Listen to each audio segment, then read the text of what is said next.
kalau kita mau tunjukkan ada beberapa kitab yang memang kita juga baca gitu kan, dari Habib-Habib seperti itu. Pada intinya begini, kemarin sudah disampaikan oleh Ustaz Abdul Mujib, ada salah satu sahabat yang bernama Ka'ab bin Ahbar. Ka'ab al-Ahbar ini kan dia Yahudi dari Yaman. Maka ketika dia ini bertaubat dan ikut jejak Rasulullah ketika di masa Umar, Pak Utsman atau Umar, di masa Umar, nyatanya beliau juga menjadi ahli muhadis, menjadi ahli riwayat hadis. Artinya polemik ini jangan dikaitkan dengan masalah istilahnya yang seakan-akan semuanya ini salah. Tidak ada yang bisa menjadi uswah. Kita lihat, kalau kita sadar di dalam salah satu hadis Nabi Muhammad SAW, ini terlepas nanti kita ceritakan kenapa sampai terjadi sekarang kita berani melawan mereka. Nah ini nanti kita jelasinnya. Kalau kita lihat di dalam kitab tafsir Ibnu Katsir, di dalam ayat inna akramakum indallahi atqakum, ini kan ada hadis Nabi Muhammad seperti ini. Jadi pernah beliau menyampaikan, ya ayyuhan nas innallaha ta'ala qad adhaba ankum ubbayyatal jahiliyah wa ta'azzamuha bi abaiha. Ini yang harus jadi kunci utama memahami narasi.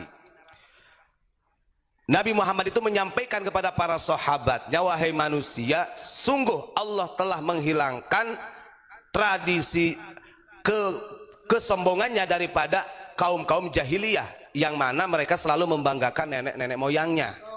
Itu catatan, ya. Nah terus bagaimana? Fannasu rajulani, pada dasarnya manusia ini terbagi dua golongan. Mau itu habib, mau itu kiai, mau itu ulama, tuh bagus, lora, aang, manusia biasa tetap terbagi dua golongan. Itu mah hanya titel saja. Kiai ini titel, ulama kiai ini titel, istilahnya kemuliaan.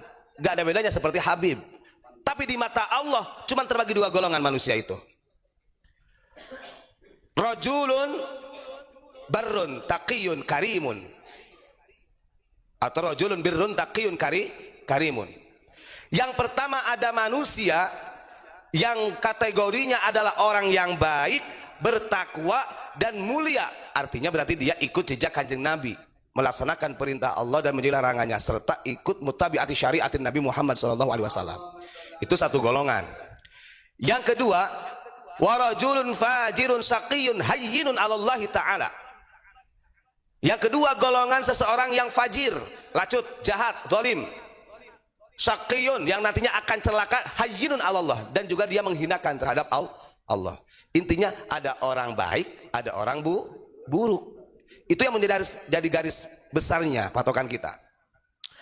Jadi kalau kita lihat, setelah kita memahami dari hadis Nabi, intinya siapa saja yang selalu membanggakan nasab, kemudian menjadikan kesombongan dan menghinakan yang lainnya sehingga mengatakan dirinya adalah orang yang paling mulia, itu adalah karakteristik sifat daripada jahiliyah. Yang sementara jahiliyah ini sudah dihapus oleh Allah. Gitu kan? Berarti amanah hadis ini sampai kepada turunannya, sampai kan begitu. Nah kesini, nah ini yang menjadi polemik, baru kita jelasin kenapa sampai ulama-ulama kita ada yang berani menantang. Tapi kalau toh kita menantang, itu artinya membuka sejarah sebenarnya, membuka tabiat karakteristik mereka yang sebenarnya, itu sesuai dengan data, sesuai dengan narasi ilmiah. Karena memang mereka tetap ada keangkuhan, karena suku terbesar terakhir ada di Yaman itu kan Himyar, suku Himyar. Tapi walaupun kita orang-orang Nusantara yang membahas dari mulai alat tipu dayanya mereka, doktrin rasisnya mereka yang ratusan tahun kepada umat Islam yang ada di Indonesia khususnya, kita tidak pernah artinya melarang kemudian dari karya-karya mereka untuk di pesantren, nggak ada. Tetap Safinah tetap dikaji, kemudian Sulam Taufik masih dikaji, termasuk Nasihuddiniyah juga dikaji. Nasihat itu, ingat, apakah orang yang punya hak untuk memberikan nasihat kepada setiap manusia itu harus habib? Apakah orang yang punya hak untuk memberikan nasihat itu harus kiai? Kan tidak. Wal asri innal insana lafi khusrin illal ladzina amanu wa amilus solihati wa tawasau bil haqqi wa tawasau bis sabr. Setiap manusia ini berpotensi dan mempunyai hak untuk memberi nasihat kepada siapa saja. Cuma kan biasanya kalau sudah ada titelnya gampang diterima begitu. Kalau saya sudah jadi kiai, dinasihatin orang bisa ngedengar. Kalau sudah jadi habib, apalagi duriyah nabi, akhirnya orang gampang tunduk. Ini efek yang nantinya akan menjadi buruk. Karena kitab Nasoihud Diniyah itu tentang al-wasaya wal iman. Tentang wasiat-wasiat agama dan keimanan. Apa salahnya? Dari siapa saja nasihat itu, bahkan ada orang yang memberi nasihat tentang kebaikan non muslim.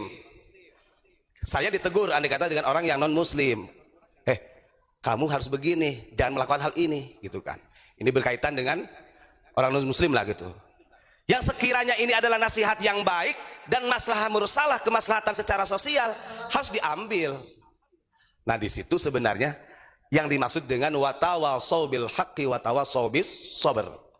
Nah, ketika kita sudah paham perjalanannya, pola daripada Ba'alawi seperti itu, masih banyak oknum-oknum yang seperti itu, ini harus dipahamkan kepada masyarakat. Gak mungkin masyarakat Indonesia atau pemerintah Indonesia ini mendeportasi mereka, gak mungkin. Kita tidak sekejam sono. Gak tahu sononya di mana, sononya gak tahu di mana. Allah karim. Ya, jadi gak ada. Makanya kan ada juga, wah ini katanya, menjelekkan, benci sama Habib, menjelekkan Habib, menjadi pembegal nasab, tapi kitabnya mau dipelajari di pesantren. Saya sering sampaikan, urusan benci ataupun tidak, engkau tidak akan pernah tahu. Karena kebencian al-ghadab itu adalah qaulul qalbiyah. Itu adalah ucapan batin, gak bisa. Kan begitu. Nah, itu satu ya. Jadi ingat, yang menjadi landasan utama untuk mengukur, ya contohnya begini ya, kalau tidak bermanfaat gak mungkin menjadi pelajaran umat dong. Artinya begitu, kitab Safinatun Najah. Berarti kan ini orangnya juga waro. Yang mengarangnya ini. Tapi dengan kaitannya di dalam kitab Ihya, ngapunten.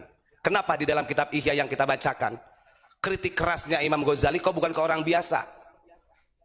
Di bab Dhammul Ghurur ini kok dikaitkannya dengan ada Dhammul Ghurur yang iktirarul alawiyah, itu toh yang harus menjadi introspeksi diri bagi para kaum Ba'alawi, bukan menjadi kebanggaan. Itu saja sebenarnya. Nah, ini kalau bagi para santri yang sudah belajar, tetap belajar saja. Tapi ketika ada orang yang memang mengklaim dia lebih baik daripada marganya mereka yang lainnya, nah ini yang tidak boleh diikuti oleh kita. Tidak boleh kita ikuti. Naudzubillahi min dzalik. Nah, itu ya. Ini hadisnya nih, kita tunjukin dulu. Ini menjadi batasan paling fundamental sebenarnya untuk mengukur siapa yang harus ikuti dan siapa yang tidak nih. Moga Pak Sakur di zoom dulu.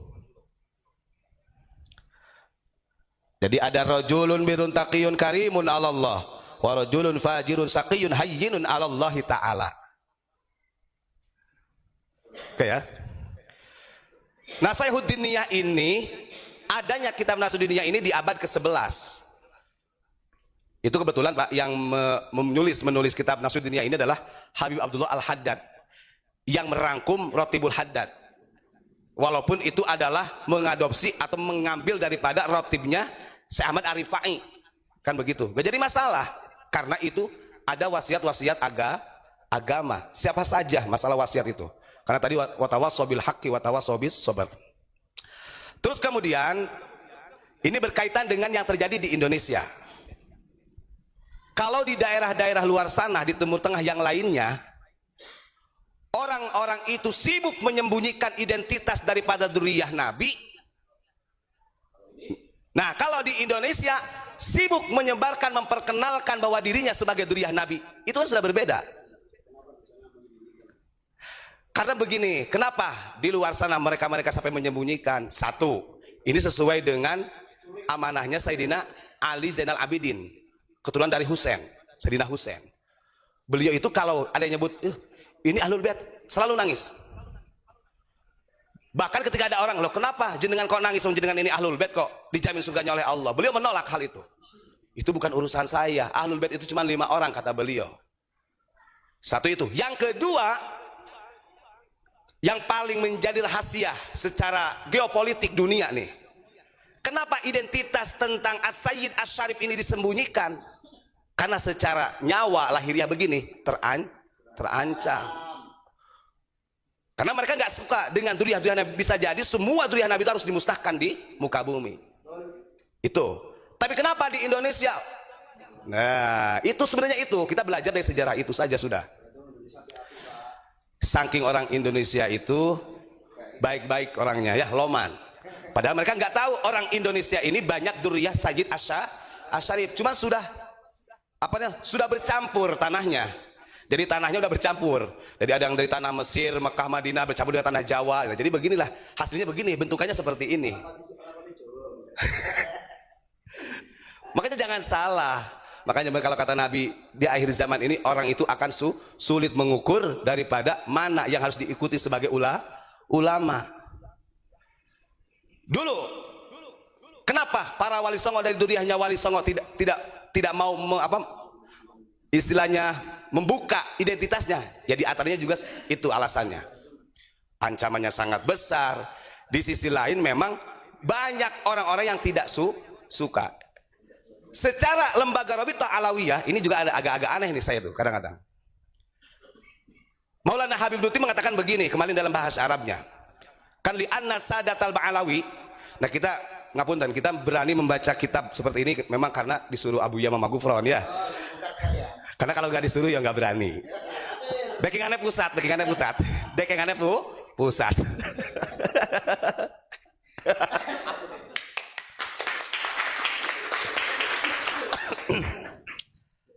Jadi Maulana Habib Lutfi mengatakan begini, li anna sadatal ba'alawi awwalu man yadkhulunal jawi, gitu kan, bintisyaril islamiyah wa tariqatil alawiyah. Dia mengatakan kepada para habib yang lainnya dengan doktrin rasis. Kalau saya katakan doktrin rasis tuh ya terserah lah, mau saya nanti dimarahin sama para pecintanya Habib nggak apa-apa. Ini kita membuka bahasanya beliau. Indonesia itu orang yang pertama masuk ke Indonesia menyebarkan agama Islam dengan thariqah alawiyah ya dari Sadatul Ba'alawi, begitu kan? Jadi dari klannya Ba'alawi. Nah terus dia ada kalimatnya begini setelah itu, kawali songo Sayyid Asy-Syarif, dia seperti itu, seperti hanya wali songo Sayyid Asy-Syarif kan begitu. Oke, tapi yang saya tanyakan, kenapa kok Rabithah Alawiyah selalu menolak duriah daripada wali songo? Kan begitu, ada apa di situ? Sementara mereka ingin mengklaim bahwa wali songo ini Ba'alawi, kan begitu. Nah ini bahasanya Habib Lutfi, bukan bahasanya saya gitu ya. Ya monggo. Cek. Sebelum dilanjutkan nulis tatubat, saya mau bertanya ini ya. Ketika dibukanya klan Ba'alawi itu masih zaman penjajahan apa sudah merdeka? Populer di Indonesia maksudnya. Pemberontakan Indonesia. Ya sebenarnya kan kalau kita lihat Rabithah Alawiyah kan berdiri pada 1928. Artinya klan Ba'alawi itu memang sebelum merdeka sudah ada. Sebelum merdeka sudah ada, zaman peperangan sibuk-sibuknya kita perang itu perang sama siapa itu? Ya sama para penjajah. Maksudnya dari negara? Termasuk ada Jepang ya. Republik pertama ya Belanda, itu jelas ya. Kan Belanda dulu toh. Ya Belanda dulu. Nah sekarang yang terkenal Mufti Batavia itu siapa? Mufti Batavia ini adalah klan Ba'alawi, namanya Habib Utsman bin Yahya. Nah terus dia ini diajukan oleh Senok, orang orientalis. Oleh Senok Horgenyo ini diajukan kepada pemerintah Hindia Belanda supaya di Batavia ini ada muftinya. Nah berarti kan dia membuka dirinya sebagai duriah, berarti kan karena ada dekengannya. Ya dekengannya itu ada. Oh pantesan. Ada dekengannya. Terima kasih, lanjutkan Mbak, monggo. Lanjut. Begitu ya. Nah itu jadi ya makanya kita flashback sedikit. Dengan apa yang disampaikan oleh Habib Lutfi, kita berani membantah. Jauh-jauh hari sebelum Ba'alawi masuk ke Indonesia, ke Nusantara, As-Sayyid Asy-Syarif lebih duluan yang membawa Islam. Begitu. Itu kan namanya doktrin rasis. Ini kita disebut rasis, kita membela orang kita. Yang paling gobloknya lagi, orang kita membela mereka, orang sono. Nah ini goblok lagi orang. Lah iya. Masya Allah. Terus, Saya tadi juga mendownload juga PDF-nya kitab Minhajul Istiqomah tadi yang sampaikan, karya dari Mufti Batavia yang diangkat oleh pemerintah Hindia Belanda sebagai Mufti Batavia, namanya Usman bin Yahya. Tadi saya baca-baca karena kebetulan kitab Minhajul Istiqomah karya Habib Usman bin Yahya ini menggunakan bahasa Melayu. Dia berani mengatakan begini, ketika perang Cilegon, di Geger Cilegon itu melawan kolonial Belanda, orang pribumi disebut gurur, bahasanya gurur. Siapa saja yang melawan pemerintah yang sah, yang pada waktu itu adalah Hindia Belanda, berarti itu gurur, itu makar, dan itu adalah pemberontakan, sampai mengharamkan untuk jihad. Alasannya karena tidak sesuai dengan syarat rukun jihad, kan begitu. Kalau memang itu mau digunakan, ya, kalau kitab itu mau digunakan, saya tanya kepada para habaib yang suka jihad-jihad tuh, harusnya dari keturunan-keturunannya yang menjadikan Habib Usman bin Yahya sebagai patokan di dalam hal jihad, gak akan ada demo di Indonesia. Gak akan ada yang namanya Monaslimin 212. Monaslimin. Salah, ngapunten.